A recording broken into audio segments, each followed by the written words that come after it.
Hi guys, so welcome to another video. So Brilliant Diamond and Shiny Pearl, the long-awaited Sinnoh remakes, have finally come out. Well, they came out like 3 weeks ago. But when playing through a Pokemon game, I really like to take my time and enjoy the game, talk to every NPC and battle every trainer. So it took me that long to make this video. But now that I have finally played through the game, I'm going to give you my thoughts about it, or I guess my review of the game. A lot of people are really disappointed with these games, and I can totally understand why, since the Pokemon community has been waiting for Diamond and Pearl remakes for many years, and obviously they build up high expectations. And on the previous remakes, and especially when looking at Omega Ruby and Alpha Sapphire compared to Ruby and Sapphire, have brought many changes to the original games.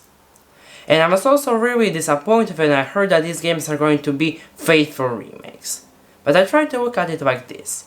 Legends Arceus is a new and exciting Sinnoh experience for veteran players, while Brilliant Diamond and Shiny Pearl are meant more for kids that never played through Sinnoh before.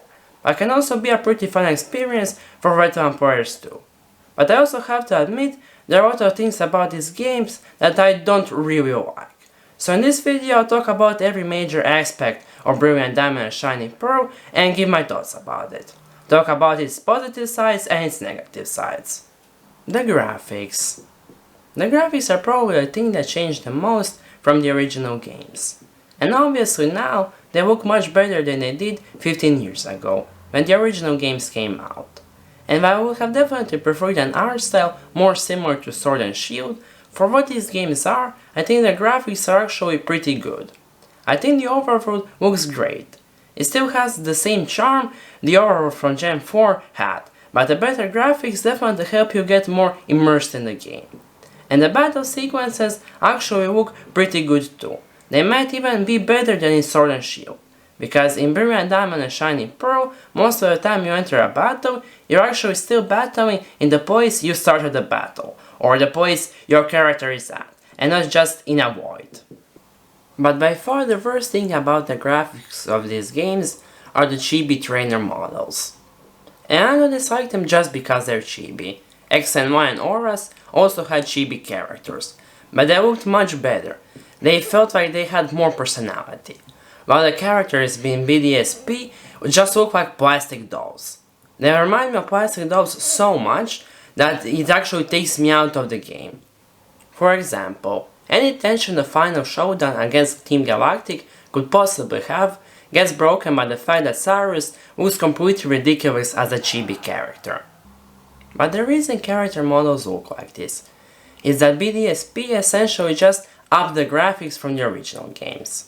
So for example, Auras gave many new details and changes to the Hoenn overworld, while BDSP kept it essentially the same. And while I would have preferred many new details and changes, the overworld already looks pretty good, so that's not a big problem. But the character models in 3D just look too ridiculous, and I think they definitely should have changed them. Another big problem caused by the fact that Brilliant Diamond and Shiny Pearl are essentially just one-to-one remasters of the original games is the fact that the controls are awful. While going through a cave, you'll constantly get stuck behind rocks or accidentally fall off ledges, and the bike is essentially useless, since whenever you get on your bike, you'll get stuck behind something like 2 seconds later, so it's actually quicker to just walk there. And that's caused by the fact that the Sinnoh overworld is meant to be traversed by a player who can only go up, down, left and right, and definitely not a player who can go any direction. The Super Contests. The Super Contests in BDSP are significantly different to the Pokemon contests back in Gen 4. But playing through Platinum, I started to enter a Pokemon contest, and it was super boring, and I never entered one again. But if I remember right, the only thing you really do is just use one move in front of the judges. But for playing through Brilliant Diamond, I decided to enter a Super Contest, because I heard they are different from the contests in the original game. It was actually a really fun rhythm game, and I entered many more along with my beautiful Empoleon. The Grand Underground. The Grand Underground brought a few changes to the original Underground, some for the better and some for the worse. The digging stayed pretty much the same, fun for like 10 minutes until we get bored of it. But a really good new inclusion are the Pokemon Dens. They are areas filled with Pokemon, some of which aren't available in the overworld. And while I would have definitely preferred if they just gave us the Pokédex from Platinum, this is still much better than just having the god-awful Pokédex from Diamond and Pearl. But for some reason, they completely ruined secret bases.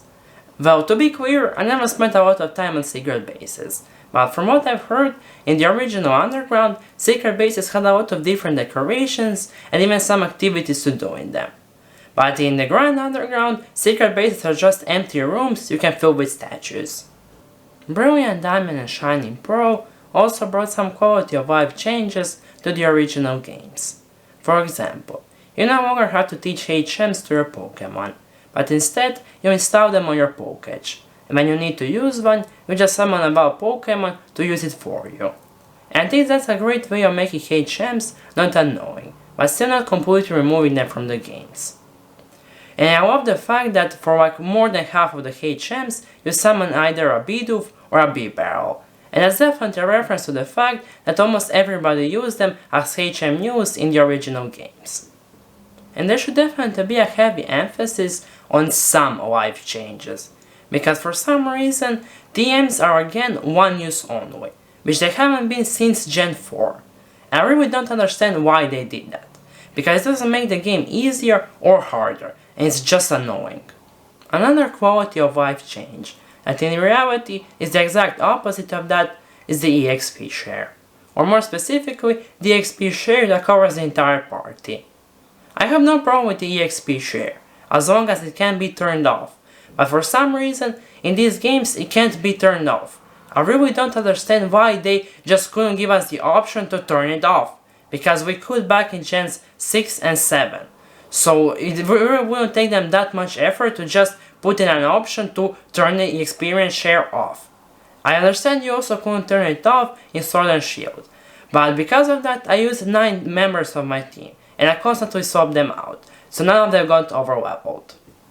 But before I started playing through Brilliant Diamond, I've heard a lot of people talk about how the experience share in this game is actually pretty balanced, and you won't get overleveled.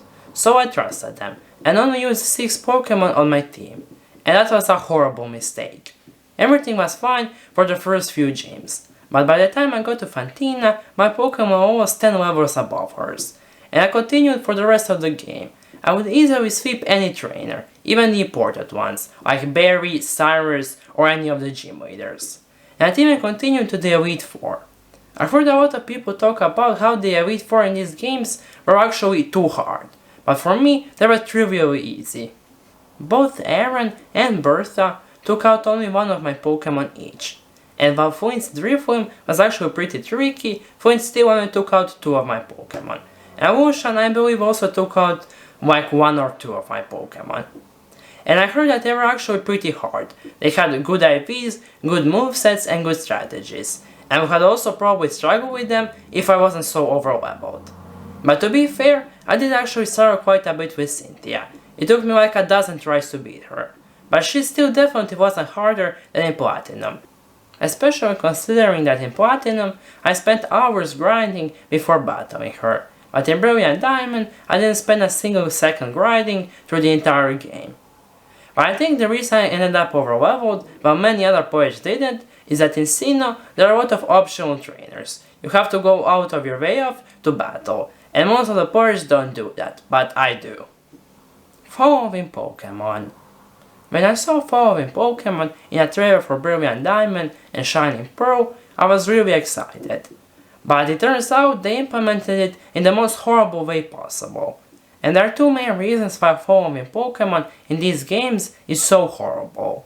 The first one is that all of the Pokemon are really slow, so whenever you enter an area you'll see your Pokemon next to you, but as soon as you start running they'll be left way behind you. And the second one is that all of the Pokemon are really small. I understand they can't make every Pokemon up to scale, but why does my Hippowdon have to be 3 feet tall? You can make it at least as big as the player, or slightly bigger. And the one thing I think Let's Go Eevee and Let's Go Pikachu did perfectly is following Pokemon. And I can only hope that there'll be another Pokemon game with the same following Pokemon mechanic as Let's Go Pikachu and Let's Go Eevee. Another thing that shows that Yuka probably didn't put enough effort into these games is the fact that they're full of bugs. Way more than any other Pokemon games, even the ones that came out decades ago. There are just too many bugs for me to list right now, but some of the most famous ones are being able to easily skip the puzzle at Candice's gym, or being able to easily duplicate items, or being able to enter the void. I even encountered a really weird bug myself. All of a sudden, my Honchkrow started avoiding critical hits due to affection every single time he attacks.